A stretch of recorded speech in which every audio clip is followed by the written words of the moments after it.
And welcome back, everybody, to another episode of MLB DFS Quick Hits, your Friday, July 29th edition. 13-game slate on tap for you. Sorry, I've been gone the last couple of days. Been dealing with a bad stomach bug. It's been pretty miserable. So recording late at night was not in the cards for me, so I apologize for that. But the Discord's been pumping. It's free. I'm in and out of Twitter. I'm on Twitter at BDentric if you have questions there. But sorry about that. Back in action here for you for your Friday slate, hopefully for more to come. But it's a weird bug. I hope it goes away for good here pretty soon. It's been a rough one indeed. If you guys can give the podcast a rate and review on iTunes, I'd appreciate it. Or give the old thumbs up on YouTube if you're watching it there. Go check out Bench with Bubba coming at you twice this week. Bubba in the Bat Flip on Tuesday, Bubba in the Bloom on Thursday. So good stuff there as well. But as I said, 13 games for you on this Friday. Big slate starting at 7:05 p.m. Eastern time. Lots of aces to go through on this one. And your totals that are out so far, recording a little earlier than usual. Royals, Yankees, 8. Phillies, Pirates, 8. Cardinals, Nats, 9. That's going to be a fun one to target with Anibal Sanchez on the bump. Brewers, Red Sox, 9. Guardians, Rays, 6.5. D-backs, Braves, 9. A's, White Sox, 8. Mariners, Astros, 7. Dodgers, Rockies, 11.5. That should be a fun one. Rangers, Angels, 7.5. Twins, Padres, 7.5. Cubs, Gigantes, 7.5. So a handful of 9s. We got the 11.5 in Coors. Lots of fun there. Let's get to the pitching on this slate. Justin Verlander, 10-5, leads the way at home against the Seattle Mariners, and Verlander's been great. 30 or more points in 3 of his last 4, 20 or more in 5 straight starts, and 7 of his last 8 starts. He's just been a beast, strikeout machine, 6+ innings, usually 6 or more Ks in every start. He's just been an absolute monster. Gets to face the Seattle Mariners, who, they're good. They've been better than usual, but still striking out over 23% of the time versus right-handed pitching, hitting 224 with the 104 ISO. So I have zero problem using Verlander if you want to pay up. No problem at all. It's a little tricky, though, when you got Garrett Cole at 10-4. Maybe Cole takes some ownership off of Verlander. But Cole at home against the Kansas City Royals. We saw Jamison Tyon slice and dice the Royals on Thursday night. No reason to not expect the same from Cole, especially coming off his rough start against the Baltimore Orioles in Baltimore after 2 just gyms against Boston and Cincinnati. Here he turns to a good old Yankee Stadium where he loves to throw, facing this Royals team who strikes out 21.5% of the time versus right-handed pitching with the 125 ISO and 107 WRC plus this past month. So Cole, Verlander, great 1A, 1B combo. I think Verlander comes in lower owned, which gives him a bit of a boost to me. But if you're looking for the win, you got Cole versus Buick compared to Verlander versus Ray. You probably lean Cole for the win department, $100 apart. I just play the ownership game personally, but both great plays in this one. Like if we have enough value on the slate, you can play them both. That would be the cat's meow. But with Coors in play, we'll see. But those two guys are elite. You got Brandon Woodruff at 10K. I like him a little cheaper, but he's facing Boston, who's struggling a ton right now. Woodruff's been great since coming back off the IL. 4 or 5 starts since coming off the IL of 21 or more points. He's gone 5 or more in each start, 3 runs or less in each start. He's got you 8 or more Ks in 4 or 5 starts. Has been very, very effective. Like I said, this Red Sox team struggling. You got Devers on the IL, which is obviously no bueno. Over the last month, Boston striking out 26% of the time versus righties with a 152 ISO and an 81 WRC plus.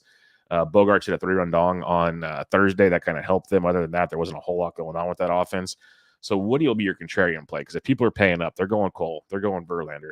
So Woodruff, if you want to be really cute, I think you can be cute and go Verlander over Cole. If you want to be really cute, Woodruff's your play at 10,000. Cole and Verlander hit their value for their price point much more often than Woody. But Woody, since coming off the IL, has been, like I said, a 20-plus point machine. He's been pretty damn good. He's even stuck in a 30-pluser in there.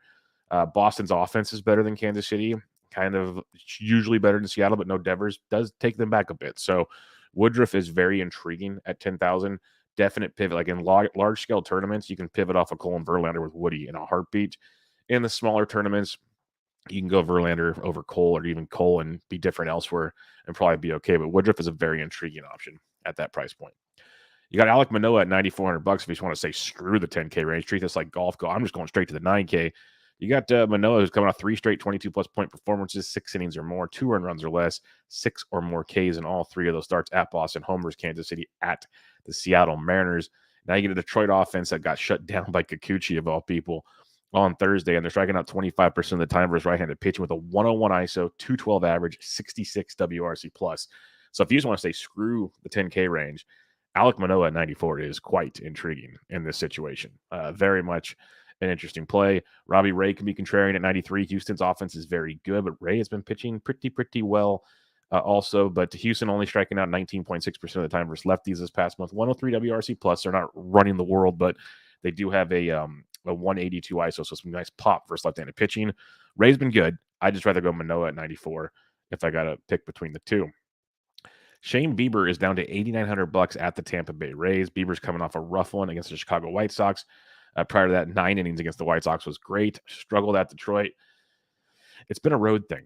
Looking back at Biebs, at least his last few starts on the season, it's pretty much the same as his home starts. So his last few road starts compared to home starts, big difference. At $8,900, so you're getting a heck of a discount, especially against a depleted Tampa Bay team. It's battling a bunch of injuries. They're striking out 23% of the time versus righties this past month. They do have a 267 average, 155 ISO, 125 WRC plus. So it's not a walk in the park for Biebs, but intriguing at $8,900. You got Miles Mikolas, who the regression bug hit a bit in his last start, but his previous outings were okay. You got Washington Nationals. That's a struggling offense. I like the upside of Bieber more than Mikolas because Bieber's got more strikeout stuff, but both are intriguing at 88 and 89. It's a loaded slate. As I said, lots of options on this slate. When you go down even farther, like I usually like Jeffrey Springs.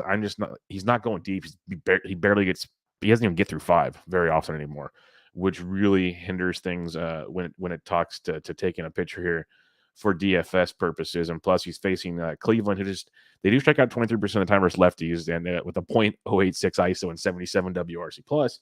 So that's tremendous, but Springs just isn't going deep into games. If I knew he'd give me at least 5, I'd be a pump. But 4 1/3, 4, 6 innings, 4 1/3. Those are his last 4 outings. He's just not going deep. When he goes 5 or more, he's getting you 20 plus points. So that's great. Like I said, if he give me 5 plus against his Cleveland offense, gravy.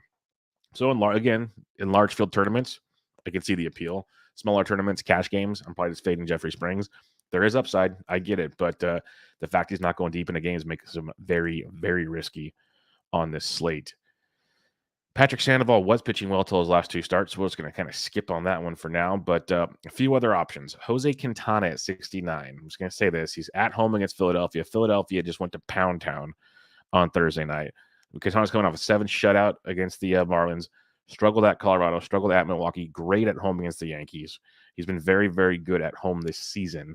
He's $6,900 against Philadelphia. Again, Philly, pretty darn good offense. Not going to surprise anybody with that comment, but they are striking out 20% of the time versus lefties, 156 ISO, 101 WRC plus. So if you're looking to punt at pitcher, Quintana at 69 is interesting. Alex Cobb at 67 looked pretty darn good in his last outing. Only got you 10.8 points because they scored runs late on Cobb. He got screwed by the defense again. Start prior to that against Milwaukee was very, very solid. You got the Cubs, a team we love to pick on. They are striking out 22.3% of the time versus righties this past month. So if he gets some good defense, Alex Cobb will be just fine. So he's interesting at 67. I'd love to say Lance Lynn against Oakland, but Lynn's been so bad. But between Quintana, Lynn, Cobb, you have a couple punt options there if you need them. Otherwise, it's the big dogs. Verlander, Cole up top. Woodruff is a very intriguing pivot. Alek Manoah at 94 is outstanding. That's a really good price point. Don't mind Robbie Ray in tournaments. You got Bieber and Mikolas at 89 and 88. Like Bieber a little more. Both strong plays. But then, like, if you really want to get risky in a tournament with Springs, you can. But Quintana, Lynn, Cobb, that's where your value is going to be, and it's going to be a crapshoot, to say the least. All right, let's talk about bats on this massive 13-game slate for you. At the catcher's position, you got the likes of save a few dollars, actually. Alejandro Kirk at $4,700. Go right back to Toronto against Garcia on this one. $4,700 for Kirk is a good play. If you want to fade Mad Bum, which is usually a very strong idea, William Contreras, who's quieted down a bit, is $4,600. So not a bad look there. Cheaper options, though, 4K and below. Danny Jansen at 4K. If you're not using Kirk, Jansen is just fine at 4K. I've talked about him before, written about him a few times this week. He's an option. Travis d'Arnaud, if you're not using William Contreras, he's $3,800 for Atlanta. So a little cheaper piece of Atlanta is a decent option as well. Going down to the low 4Ks now, Max Stassi against Martin Perez. Stassi does hit lefties very, very, at least with power. Let me put it that way. He's never a batting average asset. But power, GPPs, that's what you're looking for. So Max Stassi at 34. Gary Sanchez, I talked about as my GPP play, getting lefty Snell. Snell's always good or bad. GPP 101. Gary Sanchez at 33 is enticing. I'd probably rather go Stassi, but Sanchez has his GPP viability at that price point. A couple others to peek at down here. Jose Trevino versus Bubic is 3K. That's not a bad value for a piece of that Yankees offense in a game where you'd think they'd get it going versus Bubic, because Bubic just is not good. He's not good at all. It's amazing. He's still out there, which is pretty amazing to see. Other than that, check your lineups. There'll be a few that pop up, but nothing too crazy. First base position, you got Freeman and Coors at 58 against Chad Cool. Cool's been better this year, I'll say that much. But yeah, it's the Dodgers and Coors, who, when I started recording, already had 11 runs. So you got that going for you. From cheaper plays of Vladito at 56, I really like the idea of Matt Olson versus Bumgarner. Olson can hit lefties just fine. Bumgarner sucks. Olson at 52 is a nice contrarian play on the probably popular Freeman and Vladito pieces of the puzzle. CJ Cron and Coors versus lefty Urias if you want to. I totally understand that. But Rowdy Tellez, after his double dong on Wednesday, gets Bayo, who has just been atrocious since coming up to the bigs. He's great in the minors, not good in the bigs. So Rowdy at 46 is quite an interesting play. If you are fading Jose Quintana, Rhys Hoskins at 42 is very good value. Same with Derek Hall at 36. He had another nice game. He's been sneaky good. I always prefer Hoskins, but if you want to save some cash, Derek Hall at 36 does not stink. Jose Miranda at 34 is outstanding. First base, third base, really crushing baseballs. Brandon Belt versus Stroman at 32 is not bad either. I prefer Miranda more than Belt probably, but both interesting plays.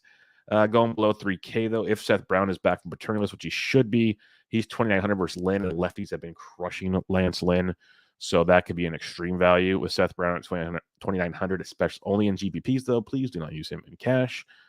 Other than that, Pascantino's going to get it going eventually. Maybe it's versus Garrett Cole. I don't know. I'm not going to put a bunch of money on that, but it'll be interesting. It's going to happen sooner or later. Oh, and remember, St. Louis will be getting their guys back. So you got Goldie against Animal Sanchez at 59 hundo. Animal Sanchez is bad. Hashtag very, very bad. Second base position, you got Jose Altuve against Ray. I'd probably go Gleyber Torres at 5K, which is wild to say. I could play Gleyber Torres, but Gleyber at 5K versus Bubic is pretty enticing. Rate Cronenworth at 45 has some upside there versus Joe Ryan. Other than that, it's a very not a lot of top heavy plays here. Colton Wong at 38 against Bayo's got some nice value. Gavin Lux is too cheap in Coors. Second base outfield at 36 versus Chad Cool. Luis Rengifo has been hitting like third for the Angels. He had a triple in his first at bat on Thursday. He's second base shortstop at 3,600 versus Martin Perez. So that is some decent value actually for his production, his spot in the batting order, things we're looking at for value. He kind of checks a lot of those boxes. If you are still attacking Lance Lynn, second base outfield eligible is Tony Kemp at $2,500. He's been actually sneaky good the last few games, so ride that bat while he's hot. Third base position for you got J Rams always in play, but Austin Riley at $5,600 versus Mad Bum. That stands out in a big way. I'm a big fan of that. Yohan Moncada at 48 versus Caprillion. Moncada's been swinging it pretty well also, so jump on that train. A few others. Matt Chapman is hashtag in fuego. Double donged on Thursday night. He is crushing everything. He's $4,400. Great play versus versus Garcia. Really good play there. Donaldson at 42 versus Bubic if you're stacking the Yankees. Otherwise, I just pay up for Chapman. Love the Chapman play at 44. Some other plays to look at if you go cheaper. I'm not an Alec Baum fan because he's not hitting for power, but he's hitting for average. So if he can get on and score some runs, it's not bad at $3,800. Probably more so in a stack. I'd rather go down to Jose Miranda at 34 for Snell and go that route, or even gamble on like a Bobby Dahlbeck or a Heimer Candelario in a tournament at 3K or 29. Just say, screw it, I'm going to go YOLO in a tournament. That's where I'd probably go instead at that position. Shortstop, Trey Turner, crushing it as always. He's got Chad Cool at 56. Totally fine with that. Willie Adames against Bayo at 54 is not too bad. Bo Bichette at 52 hitting cleanup for Toronto is definitely in play, but there's some cheaper pieces of Toronto if you need it. But Bichette hitting cleanup obviously has hits appeal for you. But Dansby Swanson is only 5K versus Mad Bum. That is sexy. Yeah, Carlos Correa at 48 versus Snell, not too shabby either. So I like both of those guys if you want to save some money from the boys up top. Cheaper options, though. It's like Luis Rengifo, as I mentioned, at 3,600 is not a bad value at second base or shortstop. But yeah, it's as usual, it's a top-heavy shortstop position, so not too much we're running to get excited about. Outfield, loaded, always. Aaron Judge versus Bubic just reaps of a double dong night at 6,200. Mookie Betts and Coors is fine at 57. George Springer left Thursday's game with an injury, so keep an eye on that one. He's only 55 versus Garcia. If he's leading off, it's still fine. But if you're paying up, it's hard to avoid Judge in this matchup. Going to the low 5K range now. You got Kyle Schwarber. It's lefty. I don't care. He's 53. He went deep again on Thursday night. The dude's just unconscious, so he's worth a look. Chris Bryant and Coors at 51 against your eyes is okay, but I'd rather have Teoscar Hernandez at 5K versus Garcia. I like that. We're going right back to Toronto, kind of They were mediocre at best on Thursday. They're a very tilting team. They either go off or they don't. It's good for GPPs, so I'm a fan of that. I got McCutchen at 47 versus Bayo. I can get behind that one. Andrew Vaughn at 46 versus Caprillion is also worth a look for you. Christian Yelich, if he's leading off for Milwaukee at 45, if you're stacking Milwaukee, not a one-off. You have to be stacking Milwaukee to play Christian Yelich. Tyler O'Neill's only $4,200 for his Animal Sanchez. I like that a lot. O'Neill swinging a really good bat since coming back from the All-Star break. So Tyler O'Neill at 42 does have some really nice appeal for you there. Ian Happ at 41. Don't mind it as a one-off play. I'm not looking to stack against Cobb, but it's not too shabby. I heard a stat watching the Giants game when Jock Jam's first at bat in the second inning tonight. They told me, I didn't realize it was that bad. He has not homered in the month of July, which is wild to hear. That's why his price tag is down to where it is now at $3,900. Still always GPP relevant because he could double down at any moment, but that's crazy after that month of June he had to have no home runs right now. It's pretty crazy. I can still get behind Leody Tavares. I liked him when he was cheaper, but 39 is not horrible. Gavin Lux at 36 is still way too cheap, like we talked about. You got Marcell Ozuna. He usually hits lefties well. He's 35 versus Mad Bum. He's been down this year, but still $3,500. You're getting a value now on Ozuna. You can still double down with the best of them. So keep him in mind. You got Cody Bellinger at 34 in Coors in a tournament. That's very viable. A few others down here. Trent Grisham, maybe, if you're desperate, but I'd rather go elsewhere. David Peralta at 3K as a punt. I could see it. Same with Yastrzemski at 3K. Both viable at the punt position. But there'll be some decent guys down here to get away with, like Adam Frazier. I'd rather go him at $2,800. Trace Thompson, if he's starting for the Dodgers, we usually like him versus lefties, but if he's starting in Coors at 27, that's a good value. You can go that direction. Mentioned Tony Kemp earlier at 25. That's a really good value, second base and outfield. So I can get that one. Other than that, not a ton down here. You'll find a few in line with like maybe Lars Nootbaar. Cracks line, he's 2,100 versus Sanchez. Jake Lamb started on Thursday for the Dodgers. If he starts again on Friday, he's only 2,100 versus Cool in Coors Field. So you'll get a few other cheapies if you really need them. Recapping your pitch, and you got the big dogs up top, Verlander and Cole. Cole's in the better matchup, both elite plays. Verlander probably lower owned, so I'd lean Verlander, both phenomenal.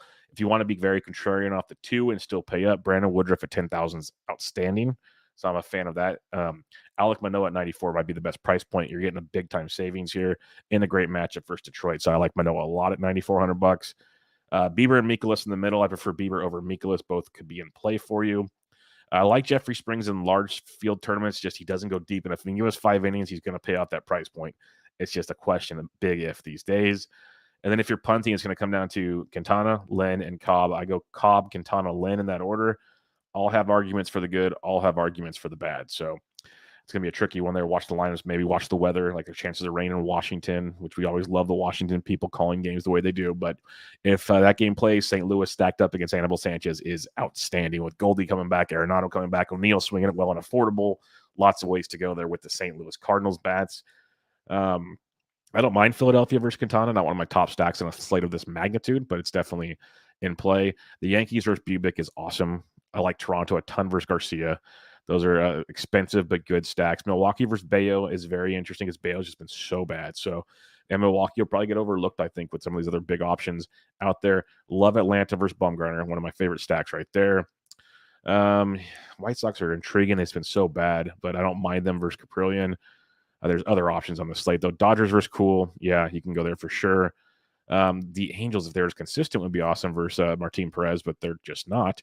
So it's some expensive stacks, which will make pitching decisions interesting unless you find the values we talked about with the Seth Browns and the Tony Kemps and some other guys. But love Atlanta on this slate. I think St. Louis is obviously good. Yankees are awesome. Toronto, you got your Coors action. Milwaukee. There's a lot to go off of on a big old 13-game slate like this. So it'll be a lot of fun. It'll be fun to see what the lineups come out and look like. If you have any questions, I'm on Twitter at BDintric. Join us in the free Fantasy DJs Discord. But good to be back again. Sorry, I've been dealing with a bad stomach bug. It's been sapping my energy amongst other things. So hopefully we're back in action and good to go going forward. But, man, that's the life. So good luck this weekend. I'll be back with you guys hopefully Sunday night for Monday's preview. But for now, this was MLB DFS Quick Hits, your Friday, July 29th edition. I'm out.